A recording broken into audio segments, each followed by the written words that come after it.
Good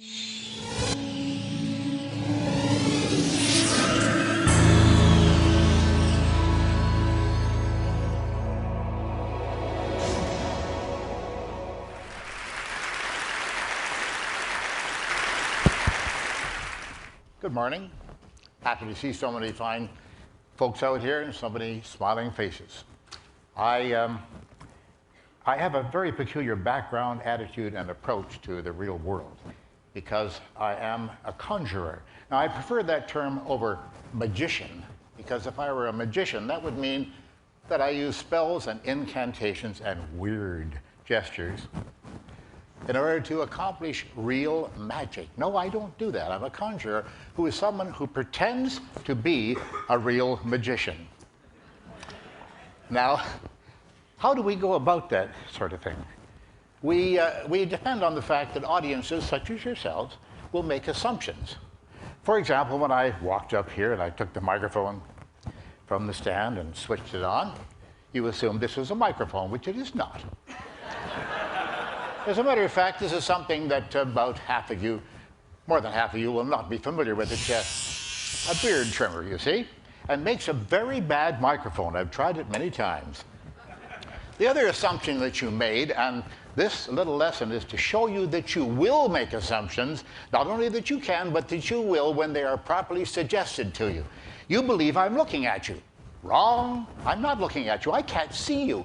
I know you're out there. They told me backstage that there's a full house and such. I know you're there because I can hear you, but I can't see you because I normally wear glasses. These are not glasses. These are empty frames. Quite empty frames. Now, why would a grown man appear before you wearing empty frames on his face? To fool you, ladies and gentlemen, to deceive you, to show that you, too, can make assumptions. Don't you ever forget that. Now, I have to do something, first of all, switch to real glasses so I can actually see you, which would probably be a convenience. I don't know. I haven't had a good look. Well, it's not that great a convenience. I have to do something now which seems a little bit strange for a magician, but I'm going to take some medication. This is a full bottle of Calms Forte. I'll explain that in just a moment. Ignore the instructions. That's what the government has to put in there to confuse you, I'm sure. I will take enough of these. Indeed, the whole container.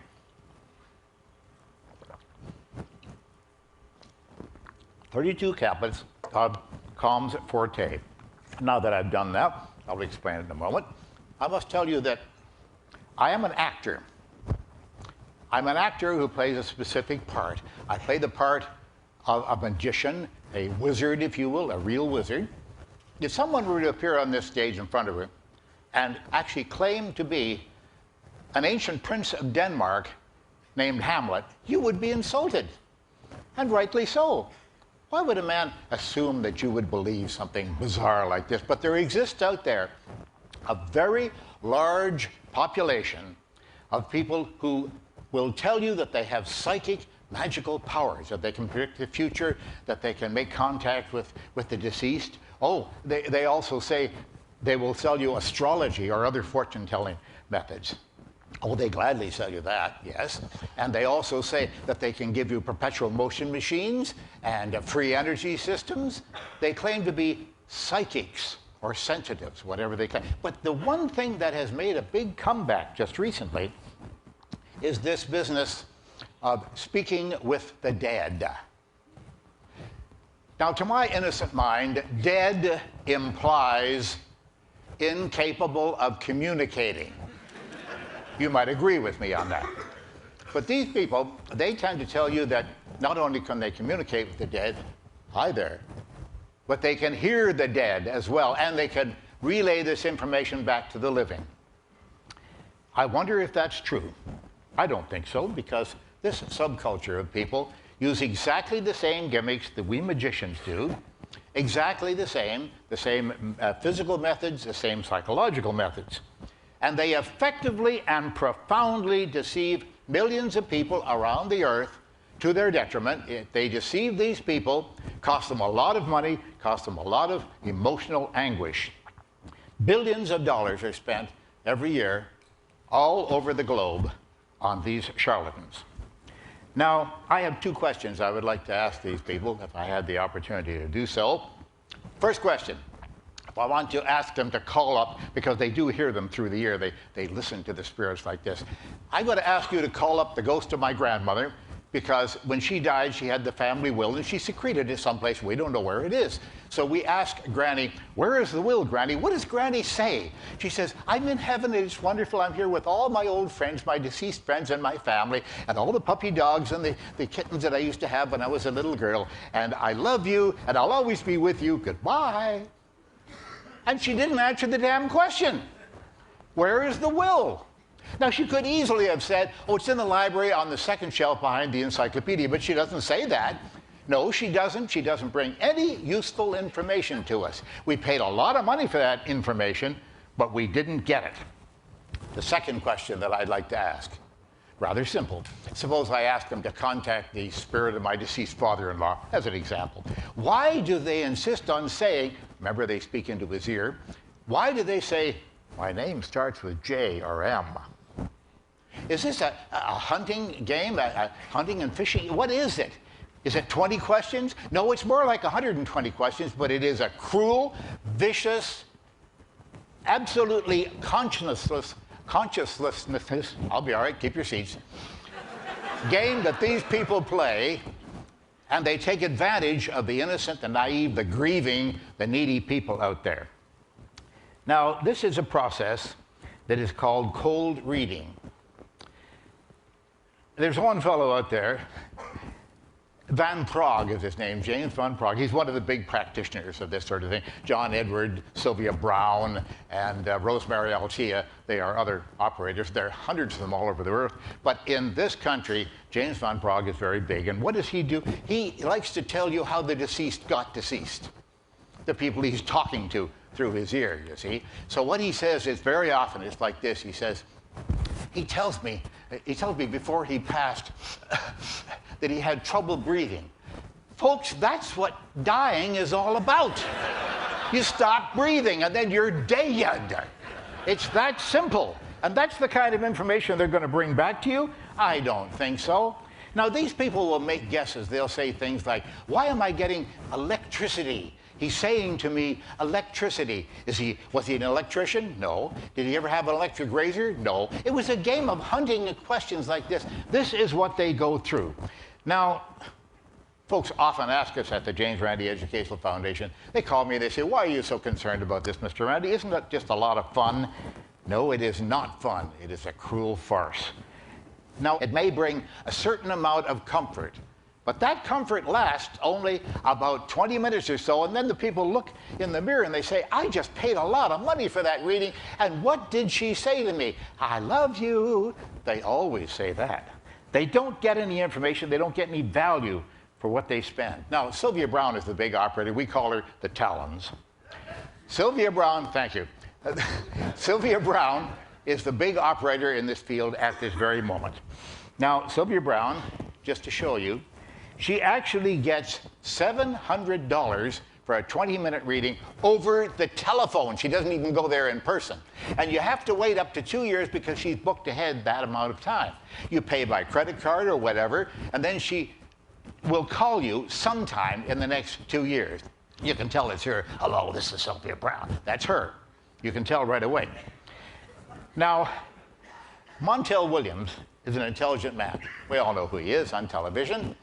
He's well-educated, he's smart, he knows what Sylvia Brown is doing, but he doesn't give a damn. He just doesn't care. Because the bottom line is the sponsors love it, and he will expose her to television publicity all the time. Now, what does Sylvia Brown give you for that $700? She gives you the names of your guardian angels, that's first. Now, without that, how could we possibly function? She gives you the names of previous lives, who you were in previous lives. Duh. It turns out that the women that she gives readings for were all Babylonian princesses or something like that. And the men were all Grecian warriors fighting with Agamemnon. Nothing is ever said about a 14-year-old bootblack in the streets of London who died of consumption. He isn't worth bringing back, obviously. And the strange things, folks, you may have noticed this too. You see these folks on television. They never call anybody back from hell. Everyone comes back from heaven, but never from hell. If they call back any of my friends, they're not going to, well, you see the story. Now, Sylvia Browne is an exception. An exception in one way, because the James Randi Educational Foundation, my foundation, offers a $1 million prize in negotiable bonds, very simply, won by all you have to do is prove any paranormal, occult, or supernatural event or power of any kind under proper observing conditions. It's very easy. Win the $1 million. Sylvia Browne is an exception in that she's the only professional psychic in the whole world that has accepted our challenge. She did this on the Larry King Live show on CNN 6.5 years ago. And we haven't heard from her since. Strange. She said it, first of all, that she didn't know how to contact me. Duh. A professional psychic who speaks to dead people, she can't reach me. I'm alive, you may have noticed. Well, pretty well, anyway. She couldn't reach me. Now she says she doesn't want to reach me because I'm a godless person. All the more reason to take the $1 million, wouldn't you think, Sylvia? Now, these people need to be stopped. Seriously now. They need to be stopped because this is a cruel farce. We get people coming to the foundation all the time. They're ruined financially and emotionally because they've given their money and their faith to these people. Now, I popped some pills earlier. I have to explain that to you. Homeopathy. Let's find out what that's all about. You've heard of it. It's an alternative form of healing, right? Homeopathy actually consists, and that's what this is. This is Calms Forte, 32 caplets of sleeping pills. I forgot to tell you that. I just ingested 6.5 days worth of sleeping pills. 6.5 days, that certainly is a fatal dose. It says right on the back here, in case of overdose, contact your poison control center immediately, and it gives an 800 number. Keep your seats, it's going to be okay. I don't really need it. Because I've been doing this stunt for audiences all over the world for the last 8 or 10 years, taking fatal doses of homeopathic sleeping pills. Why don't they affect me?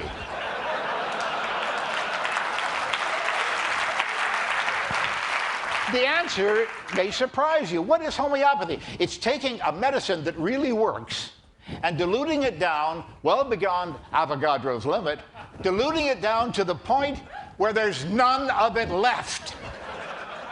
Now, folks, this is not just a metaphor I'm going to give you now. It's true. It's exactly equivalent to taking one 325 milligram aspirin tablet, throwing it into the middle of Lake Tahoe, and then stirring it up, obviously with a very big stick, and waiting 2 years or so until the solution is homogeneous. Then when you get a headache, you take a sip of this water and voila, it is gone.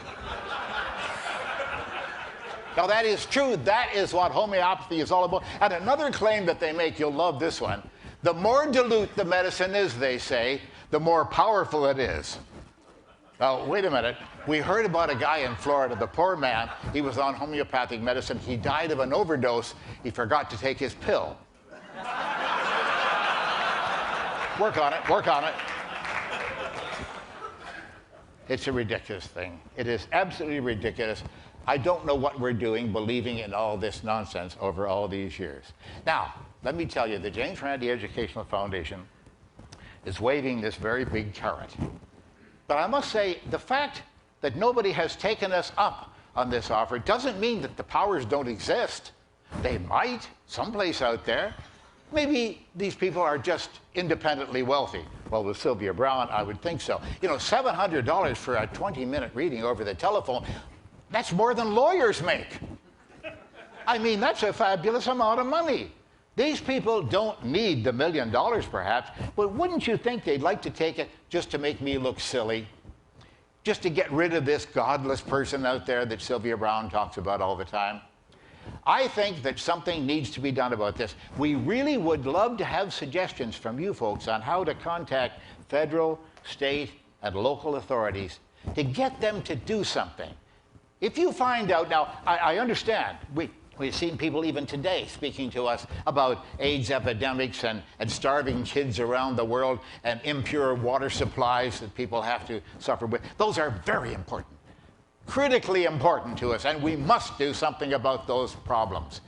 But at the same time, as Arthur C. Clarke said, you know, the rotting of the human mind. The business of believing in the paranormal and the occult and the supernatural, all of this total nonsense, this medieval thinking, I think something should be done about that, and it all lies in education. Largely, it's the media who are to blame for this sort of thing. They shamelessly promote all kinds of nonsense of this sort because it pleases the sponsors. It's the bottom line, the dollar line. That's what they're looking at. We really must do something about this. I'm willing to take your suggestions, and I'm willing to have you tune in to our webpage. It's www.randi.org. Go in there and look at the archives, and you will begin to understand much more of what I've been talking about today. You will see the records that we have. There's nothing like sitting in that library and having a family appear there and say that Mom gave away all the family fortune. She cashed in the CDs, she gave away the stocks and the certificates. That's really sad to hear. And it hasn't helped them one bit, hasn't solved any of their problems.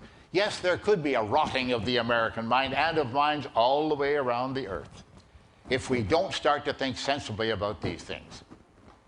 Now, we've offered this carrot, as I say, we've dangled the carrot, we're waiting for the psychics to come forth and snap at it. Oh, we get lots of them, hundreds of them every year come by. These are dowsers and people who think that they can talk to the dead as well, but they're amateurs.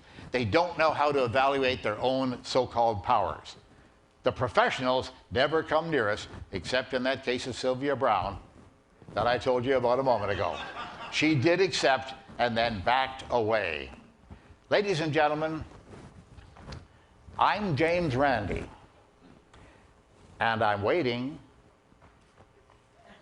Thank you.